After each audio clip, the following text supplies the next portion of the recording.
Olá! Você já ouviu falar em masculinidade tóxica? Não?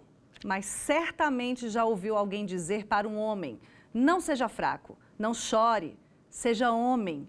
O programa de hoje discute como esse comportamento destrutivo afeta o desenvolvimento da sociedade e qual a importância dos homens agressores serem tratados com o objetivo de diminuir o índice de violência doméstica. Vamos ver. Sim, minha mãe sofreu agressão física do meu pai e eu tenho uma lembrança muito nítida, assim. Eu acho que eu tinha uns 4, 5 anos de idade, ele dando um tapa na minha mãe, sangrando. Essa conduta de violência doméstica reflete em diversos aspectos da sociedade, né? São violências que doem na alma, que machucam a alma e a gente muitas vezes não consegue ver. Não é de hoje que a violência atinge os lares brasileiros e faz das mulheres a maior parte das vítimas. No Brasil, a Lei Maria da Penha é usada há 13 anos para coibir e punir os agressores, além de dar ferramentas para proteção à vítima. Mas uma iniciativa diferente tem chamado a atenção: a educação de homens para o fim dessa violência. Ela foi inspirada num movimento internacional que distribui fitas brancas para conscientizar os homens sobre o assunto. É a chamada Campanha Laço Branco e foi criada no Canadá após o massacre de Montreal em 1989. O crime que marcou a sociedade canadense aconteceu em uma sala de aula como esta, na Escola Politécnica de Montreal. Armado, Marc Lepine, de 25 anos, mandou que todos os homens saíssem da sala. Restaram 14 mulheres que foram brutalmente assassinadas. O rapaz ainda saiu pelos corredores atirando em outras 14 pessoas, sendo 10 mulheres. Em seguida, se matou. O massacre motivou um grupo de homens canadenses a se unirem contra a violência às mulheres e criarem essa campanha. Todos os anos, próximo à data, eles distribuem laços brancos entre homens para relembrar o atentado e destacar a luta contra a violência à mulher. A proposta foi abraçada por todos os continentes e ganhou força em 55 países. Para se ter ideia, a campanha é considerada pela ONU como a maior iniciativa mundial voltada para o envolvimento dos homens com a temática da violência contra a mulher. Patrícia conheceu a campanha há 6 anos e viu uma forma de ir além, oferecer cursos, palestras e capacitação para que homens se tornem defensores do assunto. O foco da violência estava sempre na mulher. Só que esse menino que viu a mãe sendo vítima de violência, ele também é uma vítima dessa violência. E ele tem muito a falar. E para debater o assunto, estão comigo aqui no estúdio Dr. Benhur Visa, juiz e coordenador do Núcleo Judiciário da Mulher, do Tribunal de Justiça do Distrito Federal e Territórios, e João Bezerra, psicólogo e presidente da Comissão de Estudos de Direito e Psicologia da Rede Internacional de Excelência Jurídica do Distrito Federal. Sejam bem-vindos ao Fórum. Muito obrigada pela presença de vocês. Dr. Benhur, a gente viu o projeto Laço Branco, né? Ele não trata somente o agressor, né? Ele trata também pessoas que foram impactadas por esse ciclo, mas agora, de fato, a gente vai começar falando da importância do tratamento do agressor em relação à diminuição desse índice da violência doméstica. O agressor, ele faz parte do sistema da violência, né? Ele, como o próprio nome diz, ele agride e ele age impulsionado por fatores de formação, principalmente, como nós vimos ali o relato do rapaz que viveu uma violência dentro de casa. A tendência é que essas crianças aprendam a reproduzir o comportamento violento. E aí vem a questão social, a questão cultural, né? Essa violência que passa de geração para geração, transgeracional.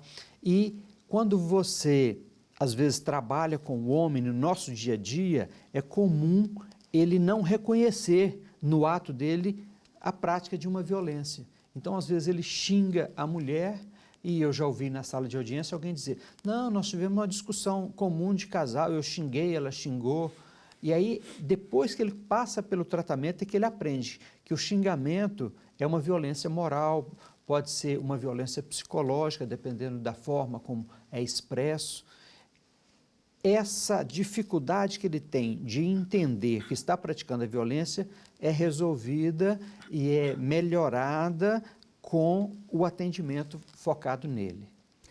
João, masculinidade tóxica é um termo relativamente novo, né? As pessoas não ouvem falar muito a respeito disso, mas o assunto é antigo, né? Explica pra gente o que de fato é essa masculinidade tóxica e também se o homem realmente tem medo de demonstrar os sentimentos ainda, se isso é uma questão cultural. A gente percebe, por exemplo, que essa masculinidade tóxica, ela é uma construção sócio-histórica cultural, que é repassada de gerações em gerações. Inclusive, a gente tem um livro que se chama Memória Geracional de Diferentes Contextos, de Penso, que é a pesquisadora nossa aqui de Brasília, que fala desse assunto, que é referência para nós no Brasil, esse olhar para o homem, onde ele é um autor do fato, ele é um agressor, e a mulher é vítima dessa violência psicológica, física, emocional. Evidentemente que o impacto maior que aparece nessas situações específicas é que o homem, ele pretende demonstrar a masculinidade, essa força predominante que foi construída culturalmente. E aí o outro lado da situação é justamente a gente trabalhar a masculinidade saudável, que aí a gente teria uma aprendizagem, um desenvolvimento ecológico humano saudável, pegando a visão de Bronfenbrenner, que trabalha essa questão, tempo, processo, pessoa e contexto, onde se começa a partir da infância esse trabalho específico, onde esse homem aprende a olhar para essa mulher. A primeira figura de afeto do homem, como dizia Freud, é a mãe, o primeiro objeto de amor. Quando esse filho aprende a respeitar essa mãe, que é o primeiro objeto de amor, a gente vai ter o quê? Ele respeitando outras mulheres em outros ambientes. Na escola, professoras, colegas, namoradas, futuras esposas e filhas, e assim por diante. Doutor Benhur, nós temos algumas legislações, né, que tratam de violência doméstica, tanto de punição quanto de prevenção. E essa questão do tratamento do agressor, isso também está abarcado na Lei Maria da Penha, por exemplo, ou em outra legislação? A Lei Maria da Penha, ela promoveu uma alteração na Lei de Execução Penal, possibilitando o encaminhamento do agressor para um processo de reeducação, que seria esse tipo de trabalho que é desenvolvido no tribunal por pedagogos, psicólogos, assistentes sociais, enfim, a área psicossocial do tribunal. Além disso, a Lei Maria da Penha prevê uma equipe multidisciplinar que trabalha nos juizados e possibilita o encaminhamento da mulher, do ofensor e dos filhos para esse tipo de programa. Então, não é só de quem está preso? Não, não é só de quem está preso. Aliás, ao contrário, quem está solto é mais fácil a gente encaminhar. João, no dia a dia, né, na prática do seu trabalho, dos projetos que você participa com essa temática, você percebe que há um desejo do homem de expor esses sentimentos, de colocar tudo isso para fora? E o que bloqueia? Mais uma vez, é a questão cultural também, mas há esse desejo? Interessante a sua pergunta, porque assim, o homem, muitas vezes, ele demonstra essa agressividade ou essa violência psicológica, física, emocional, seja como for, porque às vezes ele não aprendeu como tratar essa mulher com respeito, com atenção, com cuidado. Porque aquilo que se aprende, a gente vai multiplicar. E aí que eu faço assim um pedido aos pais, às mães que irão nos acompanhar, nos assistir, que procurem trabalhar esse aspecto a partir da primeira infância, de 0 a 3 anos, de 3 a 7 anos, de 7 a 9 anos, na pré-adolescência especificamente aos 11 anos de idade, e dos 12 anos até os 18 anos, que é na adolescência especificamente, para ter esse respeito com o outro. É evidentemente que a gente precisa pensar esse ser humano dentro de uma perspectiva biológica, psicológica e cultural, biopsicossocial e espiritual. Então, são esses vários elementos que precisam ser observados, acolhidos e significados. E aí, o olhar do direito, da justiça, da psicologia em conjunto, onde a psicologia jurídica também entra em ação, a gente pode ter esse trabalho com o homem, com a mulher, com as vítimas e com as diversas situações. Mas é preciso a gente pensar muito além, não deixar que as coisas aconteçam para que se tome uma providência. Por que não pensar, como o doutor Benhur, a gente estava conversando antes, nos bastidores aqui, sobre a questão da Maria da Penha, que vai na escola, que é um projeto que a gente vai até falar depois, né? Trabalhar esse aspecto antes de desenvolver a violência. Aí entra o quê? A promoção de saúde na comunidade, que aí a gente tem um aspecto da educação para a saúde, educação para o respeito, educação para a convivência com o outro e com as diferenças. No caso em que a violência já existe, Benhur, como que é o resultado, assim, sem falar em números, claro, mas em proporções, né, do agressor que é tratado? Como você percebe a questão da reincidência, é grande, não é grande? O que a gente percebe é que aquele que passa por um processo de educação, no acompanhamento psicossocial, ele tende a reduzir e reproduzir aqueles estereótipos machistas que resultam na violência. Então, quando o homem é acompanhado por uma equipe e participa de um trabalho, por exemplo, de grupo, ele consegue identificar nesse trabalho o próprio problema. Então, nós temos, por exemplo, um grupo que contempla homens e mulheres de casais distintos e ele ouve uma outra mulher falando sobre um problema que a mulher dele vive e quando é a mulher dele, ele não ouve. Mas uma outra pessoa, é aquele ditado, né? O santo de casa não faz milagre. Está bloqueado, né? Ele fecha para a pessoa de casa. Mas ele ouve outra pessoa, ele sente como que aquela pessoa ficou ofendida com o xingamento, ele consegue processar isso e isso influencia no comportamento, porque a criança não nasce violenta, né? Nem menino, nem menina nasce subjugada.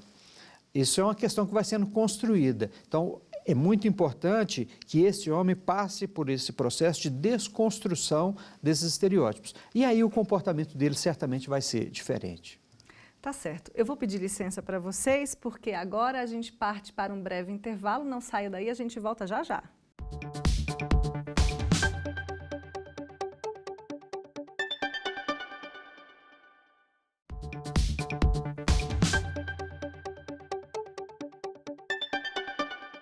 O Fórum está de volta e o assunto de hoje é como o tratamento do agressor de uma mulher pode ajudar no combate a esse tipo de violência. Vamos conhecer agora o projeto Estamos em Obra, ação que busca sensibilizar homens sobre a importância de um bom relacionamento familiar.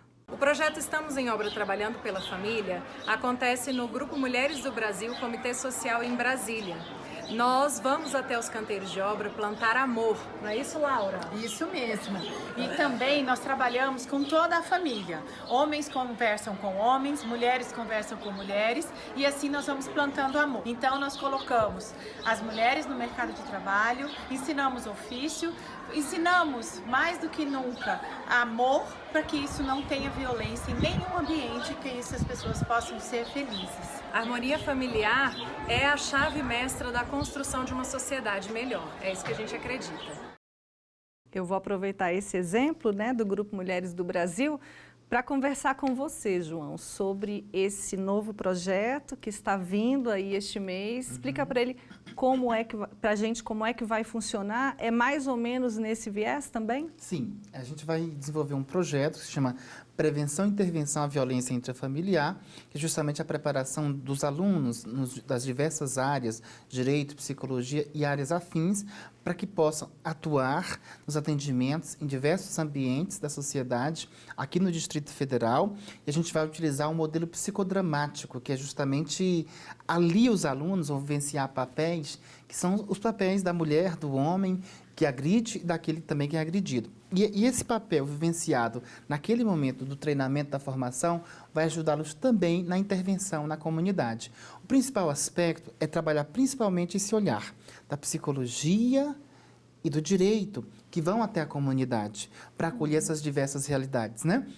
E aí a gente pensa também de desenvolver a questão da formação nas escolas, das faculdades e outros ambientes os quais a gente vai estar inserido daqui para frente. Mas um ponto principal que a gente vai trabalhar é justamente o resgate desse ser humano através de um ponto principal, amor, que é justamente vai ao encontro desse projeto aí, Estamos em Obra, né?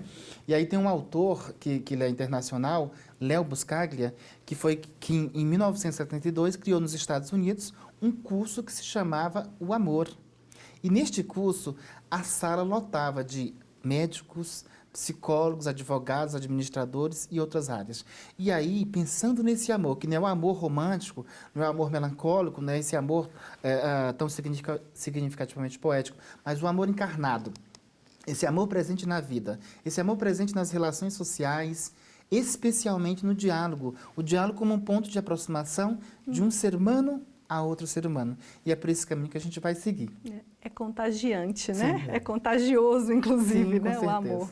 Bem, nós temos um projeto já em curso, né? Que leva todo esse assunto às escolas. Temos. Nós temos aqui no Distrito Federal um projeto chamado Maria da Penha Vai à Escola. Ele conta com vários parceiros, né? Nós somos 11 parceiros e tem como propósito permitir que essa nova geração receba uma influência positiva e desconstrua esses estereótipos de gênero que têm resultado em violência.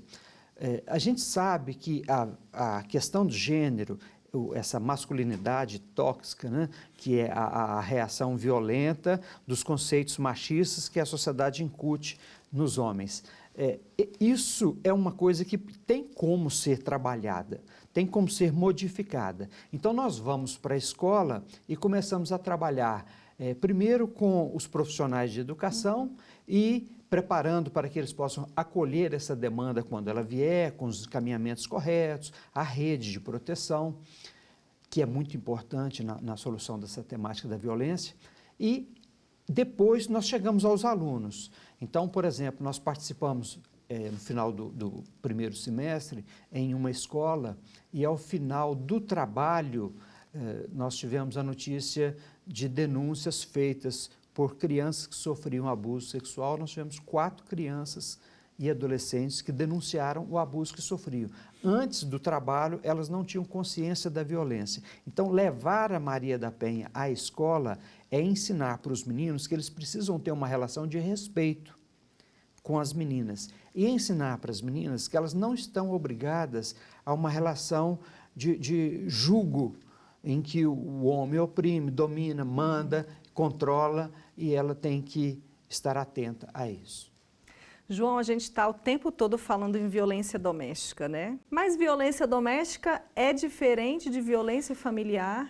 E explica para a gente por que é um termo que está em desconstrução. Pois então, o doméstico é aquilo que é do lar, a construção do afeto, a construção da partilha, a construção da convivência. E intrafamiliar é aquilo que acontece de mais profundo e mais íntimo em relação às relações especificamente com a família. Atinge a todos. Porque a mulher que ela é violentada fisicamente, psicologicamente e emocionalmente, vai impactar também nos filhos que estão ao seu redor. Porque, assim, a convivência, essa imitação do comportamento do agressor pai, a criança vai ver, ela imita, ela aprende e vai transferir para outros ambientes sociais. E você pode ter, por exemplo, numa casa, pessoas que não têm vínculo de parentesco, algum agregado, alguém que veio para fazer um curso e está morando naquela casa durante um tempo. Então, essa pessoa, enquanto ela está naquela residência, ela é considerada assim um agregado, ela não é da família, mas ela é do ambiente doméstico, ela mora na mesma casa. Uma pessoa que trabalha naquela casa, por exemplo, a secretária do lar, né, empregada doméstica, ela, quando sofre alguma violência baseada no gênero praticado por alguém dentro daquela casa, é considerado uma violência doméstica e a Lei Maria da Penha protege essa pessoa. João, você falou na nova masculinidade, né? O que não encorajar a gente já sabe, a gente nem vai repetir isso aqui, que é para não encorajar, mas o que encorajar nos homens? É preciso despertar nesse homem que esse significado da masculinidade, ela não precisa ser vivida como se fosse uma questão de poder ou de status social ou posicional. Isso foi construído culturalmente. O homem, a masculinidade, com um status de poder, de posição. E aí a gente precisa desconstruir esse aspecto para dizer, esse homem e essa mulher podem estar nos 2 pratos da balança. De um lado a mulher, de um lado o homem. Iguais, iguais no sentido de direitos, de respeito, mas diferentes enquanto personalidades, enquanto seres humanos que precisam trabalhar essa arte da convivência. E aí eu vou me reportar aqui a uma escritora, aliás, uma mulher que revolucionou o mundo através de 3 pilares: arte de amar, arte do diálogo e arte da confiança. Chiara Lubich foi a mulher que conseguiu dialogar com as diversas religiões, políticas e pessoas que não tinham religião, e ela trabalhou essa questão da convivência pela arte do diálogo, que é respeitar esse outro, a arte da confiança. Também nessa convivência, despertar essa autoestima do outro, que ele precisa ser empoderado, valorizado, elogiado quando necessário. E outro ponto que ela trabalhou muito bem foi essa arte de amar. Eu preciso me amar para que eu possa amar esse outro. Quando eu tenho amor dentro de mim, eu vou dar para o outro aquilo que eu tenho dentro de mim.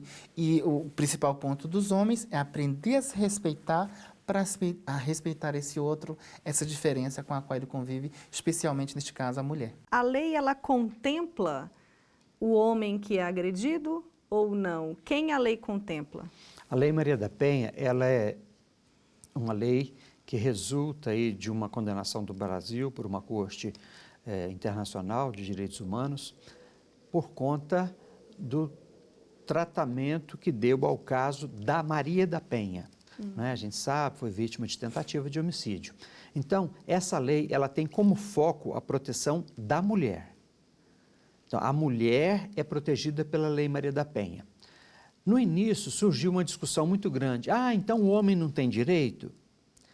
E o Código de Processo Penal sofreu uma modificação e passou a prever medidas cautelares, que são aproximadas das medidas protetivas, destinatária mulher, medida cautelar, destinatário homem e mulher. Então, a medida cautelar, ela não alcança só o homem, mas ela protege o homem. A medida protetiva, ela alcança só a mulher, ela protege a mulher. Protege a mulher, protege, por consequência, os descendentes, os filhos, protege, por consequência, as testemunhas daquele caso. Então, o juiz pode deferir uma medida protetiva proibindo que o agressor compareça numa escola onde a professora fez uma denúncia.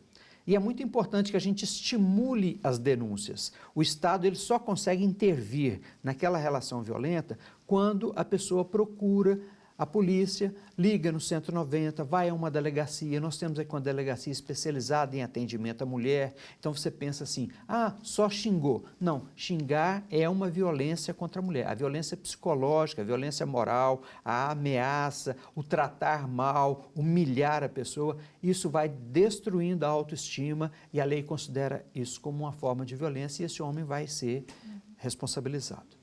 Bom, para a gente terminar, o homem que está nos assistindo ou a mulher que está nos assistindo e caso queiram procurar ou a justiça, algum projeto liderado pela justiça ou pela sociedade civil. A gente tem uma rede de proteção com vários atores e nós temos, por exemplo, aqui no Distrito Federal a Secretaria da Mulher, nós temos a DEAN, nós temos os CEANs, que são atendimentos focados na mulher e nessa violência. Mas, paralelamente a isso, nós temos trabalhos também com homens. Por exemplo, o Laço Branco, que nós vimos na reportagem, que é um trabalho focado naquele homem agressor, naquele homem que quer passar por um processo de reeducação, naquele homem que quer mudar o comportamento. Porque pode partir dele também, Pode né? partir dele e ele, de alguma forma, ele sofre, como bem colocou o nosso psicólogo, né, o João, o homem, ele sofre com esses estereótipos, né?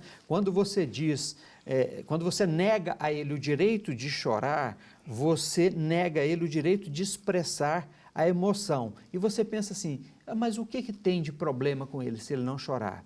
Aí você vai para um outro ramo, por exemplo, para uma outra linha e vai pesquisar, por exemplo, os casos de suicídio. Em 2018, no Brasil, 79% dos suicídios foram cometidos por homens. Então, ele não sabe lidar com a emoção. Uma hora, isso estoura. Né? Então, é muito importante esse projeto trazido pelo João, por exemplo, a questão do amor, a expressão do sentimento. Então, o homem ele acaba sendo vítima desse machismo, dessa masculinidade tóxica, né? Tanto reproduzindo quanto a mulher, quanto às vezes sofrendo as próprias consequências. É muito interessante pensar que, além do número 180, que costumeiramente as pessoas ligam para esse número, podem procurar também a Rede Internacional de Excelência Jurídica no Distrito Federal. Nós temos vários projetos acampando também essa questão do olhar para a mulher, o olhar para o homem, e esses projetos também voltados para a gente trabalhar a prevenção e intervenção da violência. É muito interessante observar que, assim, uma das suas falas você colocou, homem não chora. Eu lembro muito bem, quando eu tinha 10 anos de idade, eu passei com meu pai, eu estava pegado na mão dele nesse momento, aí a gente passou em frente a uma casa e tinha um homem batendo, o pai batendo numa criança que tinha 9 anos de idade, 1 ano a menos do que eu. Eu perguntei, papai, por que ele está batendo nele? E ele diz que homem não chora. Isso me chamou a atenção. Aí meu pai respondeu para mim, não, é porque ele está sendo muito bruto com o filho. Essa foi a palavra do meu pai. Aí eu fiquei com isso na cabeça e até hoje recordo. E aí, agora como psicólogo, eu digo, sim, o homem que é homem chora. Chora com a mulher, chora com os filhos, chora com as conquistas, chora com as perdas, principalmente nos lutos. É aquilo que a gente vê muitas vezes, as pessoas que passam por um momento de luto, aí todo mundo passa um calmante, alguma coisa para poder a pessoa se acalmar e não chorar. Não, minha gente. Deixa jogar para fora. As pessoas precisam chorar, colocar para fora, para vivenciar essa dor e internalizar esse sofrimento. Porque o sofrimento, quando bate a porta da gente, ele vem para trazer alguma informação. O sofrimento, ele vem para nos fazer crescer. E a gente pode fazer 2 escolhas. Crescer com esse aprendizado do sofrimento e o outro ponto é se sucumbir, afundar no sofrimento como uma revolta diante da situação. Então, para nós que somos homens, para as mulheres também, quando passarem pelo sofrimento, observar o que se pode aprender com esse sofrimento. Às vezes, a partir dali, esse homem, essa mulher pode ser empoderado. Empoderado de um homem que chora, empoderado de um homem que também pode aprender a respeitar e empoderado de ser um homem com a mulher ao lado. Né? E não ser um homem acima da mulher, mas sim igual. Né? Ok. Doutor Benhur, muito obrigada pela presença no programa. Pela oportunidade, estamos às ordens. Obrigada, João. Eu que agradeço. O Fórum termina por aqui. Você pode acompanhar as notícias da TV Justiça também nas nossas redes sociais. YouTube, TV Justiça Oficial e Twitter, @TV Justiça. Até logo!